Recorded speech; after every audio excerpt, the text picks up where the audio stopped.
Hello दोस्तों, welcome to our channel vacancy update. तो जैसा कि आप लोग जानते हैं कि स्टाफ नर्स के लिए कुल 4102 वैकेंसीज़ आई थी और जिसका फाइनल सिलेक्शन लिस्ट में कुल 2444 कैंडिडेट का ही सिलेक्शन हो पाया था फाइनली। तो आखिर इसके पीछे का झोलझाल क्या है, क्या हुआ, आखिर बाकी सारे पोस्ट की क्या कहानी है, क्यों नहीं उसके लिए लिस्ट जारी किया गया, बाकी कैंडिडेट बाकी जो पोस्ट है वो बैकलॉग चला गया, क्या हुआ नहीं हुआ। तो आज के अपने इस वीडियो में ही समझेंगे कि क्या सेकंड लिस्ट जारी करेगा या फिर वो सीट वैकेंट ही रह जाएगी, और अगर वैकेंट ही रहेगी तो क्यों, कारण क्या है। तो चलिए देख लेते हैं कुछ कमेंट्स के साथ में, जो कि कैंडिडेट्स ने भी इस बारे में पूछा है कमेंट्स में ही मेरे पिछले वीडियोस में, कि आखिर क्यों हुआ ऐसा।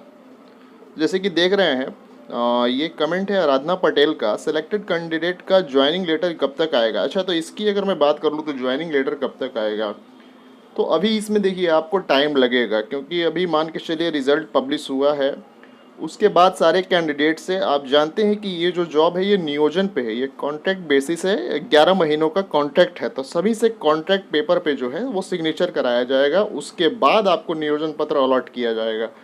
ठीक है। तो अभी इसमें मुझे जहाँ तक अंदाज़ा लग रहा है और जहाँ तक अंदर से खबर भी हमको जहाँ तक सुनने में आ रहा है कि इसमें आपका सितंबर के लास्ट वीक तक आपका, या फिर हो सकता है अक्टूबर के फर्स्ट वीक में आपका ये ज्वाइनिंग लेटर आपको अवेलेबल हो पाएगा। ठीक है। चलिए और भी दूसरे कमेंट्स देख लेते हैं। तो यहाँ पे आप देख रहे हैं अक्षय गिरी का, कि सेकेंड लिस्ट आएगी क्या सर, ऑफिशियली पता करके कंफर्म करें। देखिए ऑफिशियली अगर बात करें तो इस तरीके का कोई नोटिस नहीं है, और क्या चल रहा है अंदर में, खैर ये तो जो ग्रुप्स है वही समझे कि सेकंड लिस्ट जारी होगी या नहीं होगी। ऐसे जनरली मैं आपको बता दूं कि बिहार सरकार के किसी भी तरीके का कोई भी जॉब हो, अभी तक देखा नहीं गया है कि सेकंड लिस्ट वगैरह जारी होती है। जो भी होता है फर्स्ट लिस्ट में ही होता है। तो सेकंड लिस्ट जारी होने का उम्मीद आपका, अगर 100 में बात कर ले तो 2 या 3% ही है कि सेकंड लिस्ट जारी होता है, क्योंकि आज तक कभी ऐसा हुआ नहीं है, तो यहाँ भी नहीं ही होगा। और मैं बात कर लूँ सेकंड लिस्ट आएगी क्या, ये दूसरा कमेंट यही है कि सेकंड लिस्ट आएगी क्या, सेकंड लिस्ट आएगी क्या।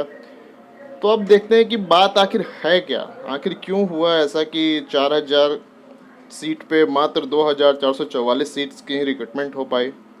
देखिए इसके दो कारण हैं। पहला तो बीएनआरसी के द्वारा जो सर्टिफिकेट जो है बहुत सारे कैंडिडेट्स के पास नहीं था। बीएनआरसी तो आप जानते ही होंगे, बिहार नर्सिंग रजिस्ट्रेशन काउंसिल के द्वारा जो सर्टिफिकेट लेना था वो बहुत सारे कैंडिडेट्स के पास नहीं था, और जो बहुत सारे कैंडिडेट्स ऐसे मिले हैं जिनका काउंसलिंग के समय में सर्टिफिकेट वगैरह जो अदर स्टेट्स के जिन्होंने फॉर्म फिल किया था वो मान्य नहीं रखा, मतलब बिहार सरकार ने इसको मान्यता नहीं दिया, मतलब एक तरीके से फर्जी टाइप का उन्होंने समझा और उनको यहाँ पे सिलेक्शन नहीं हो पाया है। इस कारण भी बहुत सारे सीट खाली रह गई हैं। और दूसरा ये भी कारण है कि शुरू में ही आप वैकेंसीज़ के समय ही आप लोग को ये नोटिस दे दिया जाता है कि अगर डिपार्टमेंट या फिर आयोग चाहे, जब चाहे तो सीट में कम या बढ़ा सकती है, यानी कि वैकेंसीज़ को बढ़ाया या घटाया जा सकता है। ये शुरू में ही आपको बोल दिया गया था। ऐसा जनरली बहुत कम होता है कि वैकेंसीज़ को घटाया जाए, मैक्सिमम चांसेस ये होती है कि सीट्स बढ़ती है।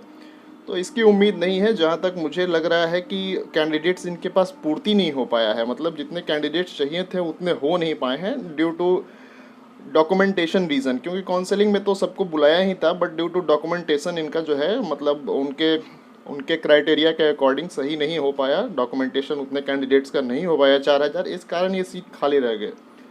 और इसको ये लोग बैकलॉग की तरह रखेंगे, यानी कि इसको इसके भर्ती के लिए फिर से ये लोग विज्ञापन जारी करेंगे, क्योंकि कैंडिडेट्स हो नहीं पाए इतने इनके पास।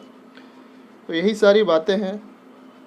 पूजा यादव का कमेंट है कि सर सिलेक्शन के बाद का प्रोसेस क्या होता है। तो सिलेक्शन के बाद का प्रोसेस यही है कि सबसे पहले आपको नियोजन पत्र साइन करने के लिए बुलाया जाएगा, उसके बाद आपको वहाँ पे 2 या 3 डिस्ट्रिक्ट चूज़ करने का ऑप्शन दिया जाएगा, और आप उस डिस्ट्रिक्ट्स को चूज़ करिएगा, और जिसमें जैसे गर्ल्स कैंडिडेट के लिए कोई दिक्कत नहीं है, उनका जो होम टाउन का डिस्ट्रिक्ट होगा वही मिलेगा, और जो मेल कैंडिडेट हैं उनको चूज़ करने का ऑप्शन होगा, और ये आयोग पर डिपेंड करती है कि उनको वो कहाँ पोस्टिंग देगा। तो ये सारी बातें हैं। पहले नियोजन पत्र आपका साइन होगा, उसके बाद आप उसका जो है पोस्टिंग वगैरह आपको करके आपका नियोजन पत्र दिया जाएगा, कॉन्ट्रैक्ट साइन होने के बाद नियोजन पत्र दिया जाएगा। तो ये सारी कन्फ्यूजन्स थे जो कैंडिडेट्स को था, और बहुत सारे कमेंट्स आए कि सेकंड लिस्ट जारी होगा कि नहीं होगा, टोटल जितने भी सीट्स हैं उनका वैकेंसी फुलफ़िल नहीं हो पाया तो आखिर बाकी सीट्स का क्या होगा। तो यही बातें हैं कि डॉक्यूमेंटेशन में परफेक्ट नहीं होने के कारण इतना सीट खाली रह गया है, और कोई बात नहीं है। या फिर दूसरा अंदेशा ये लगाया जा रहा है कि घटाया गया, तो ऐसा तो मुझे नहीं लगता है कि सीट्स वगैरह घटाया गया है। बढ़ जाता है लेकिन घटता नहीं है, बढ़ा दिया जाता है, घटाया नहीं जाता है। तो वही चांसेस है कि बाहर के जितने भी दूसरे स्टेट्स के कैंडिडेट्स ने यहाँ पे फॉर्म फिल किया था, उनका काउंसलिंग के दौरान जो भी डॉक्यूमेंट्स वगैरह था वो परफेक्ट नहीं होने के कारण इतनी सीट वैकेंट रह गई है। तो आज की वीडियो में बस इतना ही। फर्दर किसी तरीके का कोई अपडेट्स या फिर सेकंड लिस्ट वगैरह आता है तो मैं आपको अपडेट कर दिया करूँगा वीडियो के थ्रू ही। तो अगर वीडियो हेल्पफुल रही हो और समझ में आया कि क्या कारण है, और अगर कोई उम्मीद लगा के रखे हुए हैं सेकंड लिस्ट का, तो ना के बराबर ही रखिएगा, क्योंकि मुझे तो नहीं लगता कि सेकंड लिस्ट जारी होने वाला है। ठीक है, थैंक यू वेरी मच। तो वीडियो को लाइक करिए और साथ ही साथ चैनल को सब्सक्राइब भी करिए। इसी तरीके की और भी जो भी नई वैकेंसीज़ की अपडेट्स वगैरह है वो आपको हमारे चैनल पे मिलती रहेगी। Thank you.